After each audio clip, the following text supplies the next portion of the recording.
నమస్తే. So, Telangana education కమిషన్‌లో school education this will be last video. Ah, MEO, deputy EO positions కూడా కొంచెం direct recruitment అని పెట్టారు.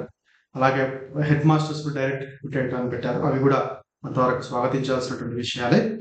అయితే మరి అసలు రీజన్ ఏంది అంటే ఈ ఆహ్, ప్రైవేట్ స్కూల్స్‌లో ఉన్నటువంటి ఆహ్, ఆహ్, అసలు అంతమంది వెళ్ళడానికి కారణం ఏంటి ప్రైవేట్ స్కూల్స్‌కి?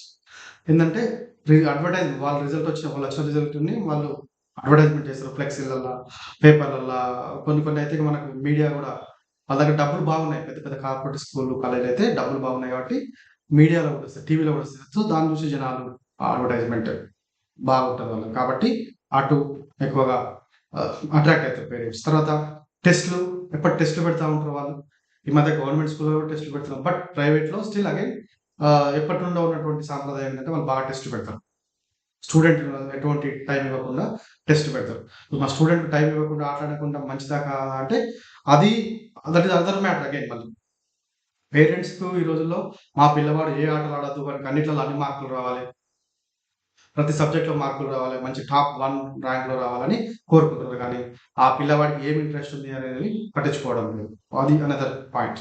దెన్ అటెండెన్స్ ఒకవేళ స్టూడెంట్ ఏమైనా రాకపోతే ఓ 5, 6 రోజులు కంటిన్యూ‌గా రాకపోయినా, ఒకరోజు 2 రోజులు రాకపోయినా గూడా అంటే లీవ్ లెటర్ లేకున్నా గూడా ఇమ్మీడియేట్‌గా వాళ్ళు స్కూల్ మేనేజ్‌మెంట్ వాళ్ళు పేరెంట్స్‌కి ఇన్ఫార్మ్ చేస్తారు. అదే టీచర్స్ మానిటరింగ్ టీ రకరకాల స్ట్రిక్ట్ రూల్స్ ఉన్నాయి. టీచర్స్ టీచర్స్ పైన చెప్పాను కదా! సో, అంత స్ట్రిక్ట్ ఉన్నాయి. అవి మంచి పద్ధతి కాదు. కానీ టీచర్ యొక్క మానిటరింగ్ ఎక్కువుంటది. వాళ్ళు ఎవరైనా ఒక టీచర్ సరిగ్గా పని చేయలేదనుకోండి, సరిగ్గా చెప్పరావడం, లేదంటే డెడికేషన్ తగ్గిపోయింది ఈ మధ్య కాలంలో. ఓకే. సో, అంతమంది లేదంటే పిల్లలేమన్నా అనరాని మాటలన్నది, అన్నారు. ఆడ లేదా మగ. కొట్టారు. సో, ఇవన్నీ ఏమన్నా జరిగినప్పుడు అనుకోకుండా ఏమన్నా జరిగినప్పుడు వాళ్ళేందంటే ఆ టీచర్‌ని కంప్లీట్‌గా అంటే మన విచారణ చేపస్తారు. చేసిన ఇంటర్వ్యూ చేసినప్పుడు ఇమ్మీడియేట్‌గా వాళ్ళు డిస్మిస్ చేయడానికి అవకాశం ఉంటది. సో, గవర్నమెంట్ ఇది అన్నది. అంటే టీచర్ ఎళ్ళిపోతాడు. మళ్ళీ వెంటనే టీచర్ కూడా దొరుకుతది. ఎందుకంటే availability of teachers are very high. BEd చేసిన వాళ్ళు, డీఎడ్ చేసిన వాళ్ళు సమాజంలో ఎక్కువ మందున్నారు. సో, సప్లై ఎక్కువగా ఉంది కాబట్టి టీచర్స్ వెంటనే వాళ్ళను డిస్మిస్ చేస్తారు. వెంటనే ఇంకో వాళ్ళని తీసుకుంటారు. అంటే లాస్ గవర్నమెంట్‌లో ప్రైవేట్ స్కూల్‌లో ఒక టీచర్ వాళ్ళు లేకపోవడం వల్ల పిల్లలకి పాఠాలు జరగడం లేదు అనేటువంటిది రాకుండా చూసుకుంటారు వాళ్ళు. సో, గవర్నమెంట్‌లో అయితే ఇది ఒక టీచర్ వేకెన్సీ అయితే మళ్ళీ నెక్స్ట్ డీఎస్సీ వచ్చే వరకు వాళ్ళు వెయిట్ చేయాలి. గవర్నమెంట్ అప్రూవల్ కావాలి. గవర్నమెంట్ శాంక్షన్ చేయాలి. అలాంగ్ విత్ ద డీఎస్సీ అట్లా. టైం పడుతుందక్కడ అంతే. So, minute to minute supervision ఇక్కడేంది minute to minute. Minute to CC కెమెరాలు అని చెప్పాను. సీసీ కెమెరాలేమో ఒక రకంగా ఇట్లా వాళ్ళు మానిటర్ చేయడానికి ఉంటుంది. కానీ అది ఎథికల్లీ రాంగ్. సో, అంటే టీచర్ బాగా పనిచేయడానికి వాళ్ళు రకరకాల మెకానిజం పెడుతుంటారనమాట. The dismissing powers okay. వాళ్ళకి ఏమన్నా తప్పు చేస్తే వెంటనే తొలగించడానికి అవకాశం ఉంటది. ఎందుకంటే వాళ్ళ మధ్యల ప్రైవేట్ టీచర్‌కు, ప్రైవేట్ స్కూల్ మేనేజ్‌మెంట్‌లో ఎటువంటి అగ్రీమెంట్ ఉండదు. ఇన్ని రోజులు చేస్తా నేను కంపల్సరీ అని ఎటువంటి అగ్రీమెంట్ లేకుండానే వాళ్ళు ఇంటర్వ్యూస్ జాబ్ కాబట్టి వాళ్ళు మాట్లాడడానికి కూడా ఏమి ఉండదు. అప్పుడే ఇమ్మీడియేట్‌గా ఇప్పుడు మార్నింగ్ డిస్మిస్ చేస్తే కూడా వెళ్ళాల్సింది. అటువంటి పరిస్థితులు ఉంటాయండి. ఎటువంటి జాబ్ సెక్యూరిటీ లేదు. Right. Door to door canvassing ఒక ఊర్లోకెళ్ళిపోయి ప్రతి స్కూలుకి వెళ్ళేటువంటి పిల్లలున్నటువంటి పేరెంట్స్ తోటి క్లియర్‌గా వెళ్లి మాట్లాడతారు. వేరేగా వెళ్లి మాట్లాడతారు. వాళ్ళతోటి మంచిగా ఆహ్, వాళ్ళ ప్రాబ్లమ్ ఏంది? వాళ్ళు ఎంత కట్టగలుగుతారు? మా ఫీజ్ ఇంత ఉంది. కొంచెం ఫ్లెక్సిబుల్ కూడా తీసుకుంటాము. అంటే 2, 3 సార్లు కట్టినా తీసుకుంటాము వాయిదాల ప్రకారంగా అని నాకు మాట్లాడుతుండ్రు. లేదంటే అగ్రికల్చర్ ఫ్యామిలీ అయితే మీకు పంట వచ్చినప్పుడే తీసుకుంటాం అనేటువంటి రకరకాలుగా వాళ్ళని కన్విన్స్ చేస్తారు. ఒక రకంగా చెప్పాలంటే. రైట్. తర్వాత మేజర్ థింగ్ ఏంటి? Van or bus facility. Private స్కూల్స్‌కి ఉన్నటువంటి మేజర్ అడ్వాంటేజ్ ఏంటంటే బస్ ఫెసిలిటీ ఉండడం. Bus facility. మార్నింగ్ ఎళ్ళిపోతే సాయంత్రం వస్తారు. పేరెంట్స్ వాళ్ళని పడగొట్టి వాళ్ళని దించి మళ్ళా తీసుకురావడం అనేది కొంత తగ్గిపోతుంది. And near by town. చాలా మంది ఫార్మింగ్ కమ్యూనిటీస్‌కైతే ఇది కొంతవరకు అనుకూలం. ఎందుకంటే పేరెంట్స్ వాళ్ళు మార్నింగ్ ఫార్మింగ్ చేయడానికి వెళ్ళిపోతారు. సో, అది వాళ్ళు మానిటర్ చేయడానికి ఇబ్బందిగా ఉంటది పిల్లలకు. సో, పిల్లలు స్కూల్‌కెళ్తున్నారా లేదా అని ఒక డౌట్ ఉంటది. ఒకప్పుడు జరిగినాయి అటువంటియి. ఈ రోజుల్లో గూడా కొంతమందికి టీచర్ బెదిరించినా, లేదంటే పిల్లవాడికి ఒక సబ్జెక్ట్ అర్థం కాకుండా కూడా కొంతవరకి రకరకాల ప్రాబ్లమ్స్ వల్ల వాళ్ళు స్కూల్‌కి వెళ్ళకపోవడానికి అవకాశాలున్నాయి. తప్పేయడానికి అవకాశం ఉంది. స్కూల్‌కి బంక్ చేయడానికి అవకాశం ఉంది. ఏది ఆళ్ళ సొంతంగా వెళ్తే. కానీ అదే వ్యాన్‌లో పంపిస్తే వ్యాన్‌లో పొద్దున్న ఎక్కిస్తారు. మళ్ళీ సాయంత్రం దించేస్తారు. అదుంది. కొన్ని కొన్ని స్కూళ్ళలో అయితే సీసీ కెమెరాలు గూడా ఉంటాయి బస్సులో. అంటే ఈవెన్ డ్రైవర్ గానీ, వచ్చినటువంటి అటెండర్ గానీ, ఏమైనా పిల్లలు ఏమన్నా ఆహ్, చేస్తున్నారా? అనైతిక చర్యలేమైనా పాల్పడుతున్నారా? మానిటర్ చేయడానికి స్కూల్ మేనేజ్‌మెంట్ వాళ్ళు ప్రతి స్కూల్ లోపల గూడా ప్రతి స్కూల్ బస్‌లో సీసీ కెమెరాలుంటాయి. అట్లాగే కొన్ని స్కూల్‌లు ఈ మధ్య కేవలం లేడీస్‌నే పెడుతున్నారు అటెండర్‌గా. ఎందుకంటే మగవాళ్ళని పెడితే ఆడపిల్లల్ని కొంతవరకి లైంగికంగా వేధిస్తున్నారు. రకరకాల అవాంఛిత సంఘటనలు జరుగుతున్నాయి కాబట్టి లేడీస్‌ని పెడుతున్నారు. So, this is a good sign. లేడీస్‌ని పెడితే ఎటువంటి ప్రాబ్లమ్స్ ఉండయి కాబట్టి లేడీ అటెండర్‌ని పెడుతున్నాం. ఒక డ్రైవరు ప్లస్ లేడీ అటెండర్‌ని పెడుతున్నాం. సో, ఇవన్నీ కొంతవరకు అట్రాక్ట్ చేసేటువంటి పేరెంట్స్ రైట్. సో, ఇటువంటియన్నీ గూడా తర్వాత ఇంగ్లీష్ మీడియం అవన్నీ రకరకాలుగా ఉన్నాయి. ఆల్రెడీ గవర్నమెంట్ స్కూల్‌లో గూడా ఇంగ్లీష్ మీడియం ఉంది. I am not comparing with the government. I am saying private స్కూల్స్‌లో ఈ కారణాల వల్ల ఎక్కువ మంది అట్రాక్ట్ కావడానికి అవకాశాలున్నాయి. So, okay. And however there is no jobs. Student యొక్క పెరుగుదల, గ్రోత్ అనేది నేచురల్ కండిషన్స్‌లో ఉంటది. అది మాత్రం సత్యం. గవర్నమెంట్ స్కూల్‌లో చదువుకున్నటువంటి పిల్లలు ఎటువంటి ప్రెషర్ లేకుండా మంచి క్రియేటివ్ నాలెడ్జ్ తోటి పెరగడానికి అవకాశం ఉంటది. నేచురల్‌గా ఆప్టిట్యూడ్ డెవలప్ అయితది. ఓకే. వాళ్ళ ఇంట్రెస్ట్ ప్రకారంగా వాళ్ళు గ్రో అవ్వడానికి అవసరం. Again, there is no job security for the teachers. Even there is no games for the students. No games are right. And right. And however, opening the 200 crores rupees for one school. Opening the Telangana public schools with the investment of 200 crores for one school is little bit questionable. And review, they have to review it. సమీక్ష చేయాలి. Already రకరకాల స్కూళ్ళున్నాయి. ఉన్న స్కూళ్ళలోనే students లేరు. మళ్ళా ఈ 200,00,00,000 పెట్టి కొత్త school పెట్టినందుకు ఉన్న స్కూల్‌లోనే స్ట్రెంత్ ఎట్లా పెంచాలో చూడాలి. ఆల్రెడీ గురుకుల స్కూళ్ళకి బిల్డింగ్స్ లేవు. వాటికి కట్టండి. బిల్డింగ్స్ కట్టేసి ఒకటే గొడుగు కింద పెట్టండి. వాటికి కొత్త పేరు పెట్టడం ఎందుకు? పేరు మీరేమన్నా పెట్టుకోండి. ఈ 200,00,00,000ని ఈ అన్ని గురుకుల ఉదాహరణకి హుజురాబాద్‌లో ఉన్నాయి. హుజురాబాద్‌లో మైనారిటీ గురుకులం ఉంది. ఆహ్, Bapuji sorry Konda Laxman Bapuji BC welfare school ఉంది. తర్వాత సోషల్ వెల్ఫేర్ స్కూల్. సో, ఈ 3, 4 స్కూళ్ళని తీసుకొచ్చి ఒకటే గొడుగు కిందగా ఉంచండి. ఈ 200 కోసం దానికి ఖర్చు పెట్టండి. వాళ్ళకి ఆల్రెడీ బిల్డింగ్స్‌లో ఆ బిల్డింగ్‌ల కోసము కొన్ని లక్షల రూపాయలు ఇస్తున్నారు ప్రైవేట్ వాళ్ళకి. అవి అవి సాల్వ్ చేయండి. బ్యూరోక్రాట్స్ గానీ, స్టేట్ అడ్మినిస్ట్రేటివ్ లీడర్స్ గానీ, పొలిటికల్ లీడర్స్ గానీ, మినిస్టర్స్ గానీ, సో, ఈ దిశగా ఆలోచించాలి. ఆ 200,00,00,000 ఎందుకంటే ఇప్పుడు గవర్నమెంట్ స్కూల్స్‌కి పంపించేటువంటి వాళ్ళే తగ్గారు పేరెంట్స్. ప్రతి వాళ్ళకి, ప్రతి కపుల్‌కి ఒకళ్ళు లేదా ఇద్దరు మాత్రమే పిల్లలున్నారు. ఆ ఒక్క ఇద్దరు పిల్లలు కూడా వాళ్ళ దగ్గర ఉంచుకోవడానికే ఎక్కువ ప్రయారిటీ ఉంది ఈ రోజుల్లో.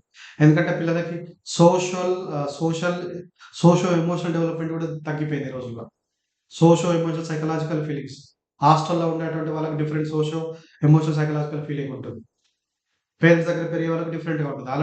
ఆల్రెడీ పిల్లలకు తాత అంటే నానమ్మ గాని, తాత గాని, అమ్మమ్మ, తాత వీళ్ళు గాని తర్వాత సిబ్లింగ్ అంతకుముందు పెదనాన్న, చిన్నాన్న వీళ్ళంతా మంది.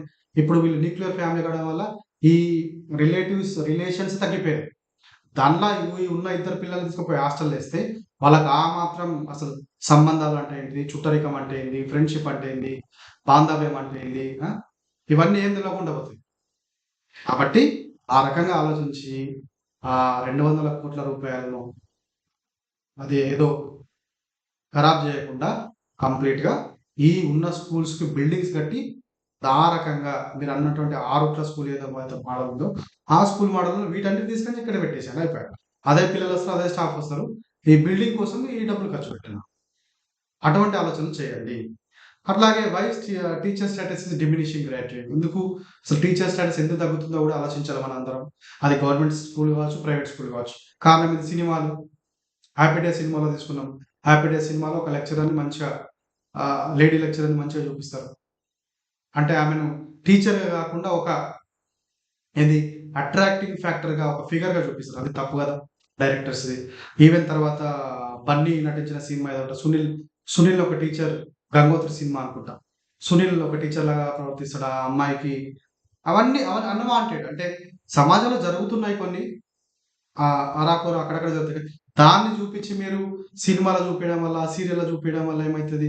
మీడియాలో ఎప్పటి చూపియడం వల్ల ఏమైతదంటే దాని నుండి కొంతమంది టీచర్స్ గాని, పిల్లలు గాని దాన్ని ప్రేరణ తీసుకుంటారు. అది వాళ్ళకి మోటివేషన్ అయితది.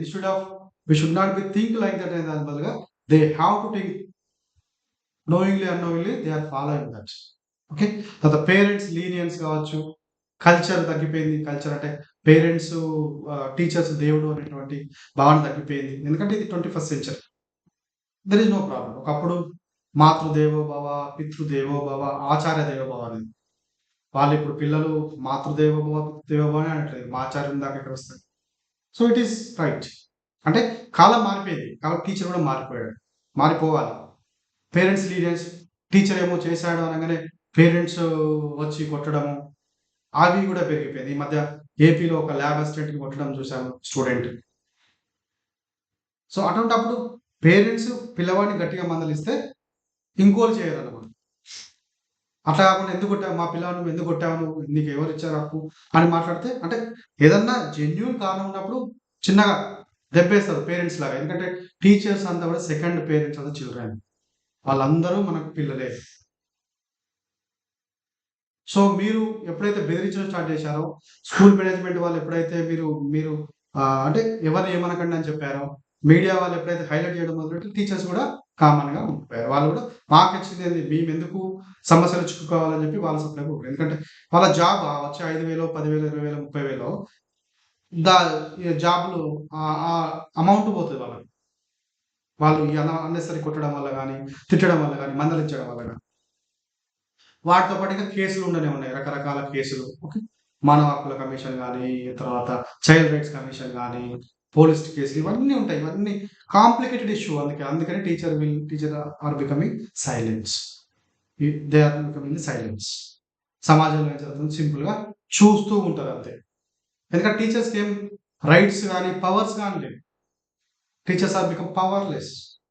టీచర్ అంటే అన్నీ చెప్పానుగా from starting to higher education level right? Then quality increased quantity increased now.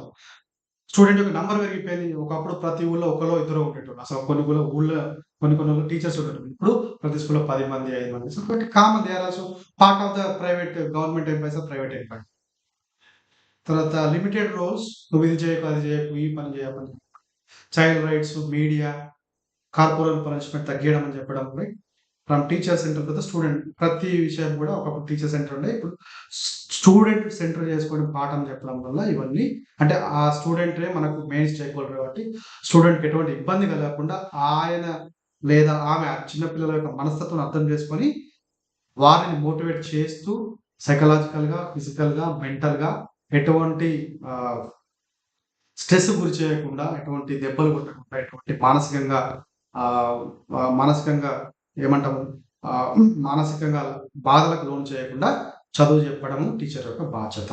అందుకనే teacher role is very, very complicated in the 21st century when compared to the previous days. Okay. So, this is about అందువల్ల ఇవన్నీ కొన్ని కారణాల వల్ల teachers యొక్క role తగ్గింది. కానీ as a parents ఇది మనం చెప్పుకోవాలి. మీరు కూడా మీ టీచర్స్ మీకు ఎలా చదువు చెప్పారు? ఎలా మీకు చదువొచ్చింది? అనే విషయాలు అప్పుడప్పుడు మీ పిల్లలతోటి పంచుకోవడం వల్ల సండే మన టీచర్స్ గురించి టాపిక్ వచ్చినప్పుడు మీరు ఇన్ఫార్మల్‌గా కథల రూపంలో మీ టీచర్స్ ఎలా ఉండే, మీ పేరెంట్స్ వాళ్ళ టీచర్స్ గురించి ఎలా చెప్పారు అనేటువంటి విషయాలు చెప్పడం వల్ల గ్రాండ్ పేరెంట్స్ వాళ్ళ టీచర్స్ ఎలా చెప్పారు, వాళ్ళు ఎట్లా కష్టపడారు చదువుకోవడానికి అని చెప్పడం వల్ల ఈ రోజుల్లో ఉన్నటువంటి పిల్లలు కొంత టీచర్‌కి వాల్యూ ఇయ్యడానికి పనికొస్తది. మీరు కూడా ఎప్పుడైనా టీచర్‌తో మాట్లాడితే కొంచెం రెస్పెక్ట్ ఇస్తూ మాట్లాడండి.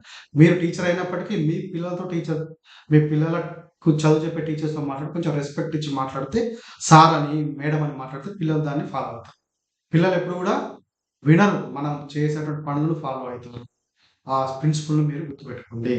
మీరు రెస్పెక్ట్ ఇయ్యండి. మీకు రూ. 1,00,000 కావచ్చు, 2,00,000 కావచ్చు, 3,00,000 కావచ్చు, మీరు పెద్ద బిజినెస్ మ్యాన్ కావచ్చు, మీరు పెద్ద పొలిటికల్ లీడర్ కావచ్చు, మీరు గవర్నమెంట్ స్కూల్‌లో ప్రిన్సిపల్ కావచ్చు, హెచ్ఎం కావచ్చు, ప్రొఫెసర్ కావచ్చు. బట్ మీ పిల్లవాడికి వేరే టీచర్ చెప్తున్నాడు చదువు, వేరే వేరే అతడు చెప్తున్నాడు, అది ప్రైవేట్ స్కూల్ కావచ్చు, గవర్నమెంట్ స్కూల్ కావచ్చు, you have to give him or her respect. Give respect and take respect, then only remaining the generation your children will be giving respect to your children. So this will help them to grow like anything. వారు ఫ్యూచర్లో ఏ job చేసినా, ఏ కంట్రీకి వెళ్ళినా కూడా మన భారతీయ సంప్రదాయాల పట్ల, అంటే వాళ్ళు మన భారతీయ సంప్రదాయానికి ఒక ఒక ఆనవాళ్ళు, ఒక ఉదాహరణగా నిలుస్తుంది. నిలువుటే దద్దంగా నిలబడతారు వేరే కంట్రీ మీద.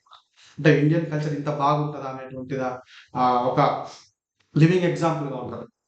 అంతేగాని మీరు ఈ మోడర్నైజేషన్ పేరుతోటి టీచర్ అంటే ఏమీ లేదు అనేటువంటి నెగటివ్ మాటలు మాట్లాడకండి. Okay, thank you so much. All the best for all the teachers, and try to think on the critical aspect that I have shared in all these videos. Don't give some negative comments. Try to try to watch and observe my video one time, two time, then try to give your genuine feedback. Don't give negative comments, something vulgar comments on my videos. Thank you so much.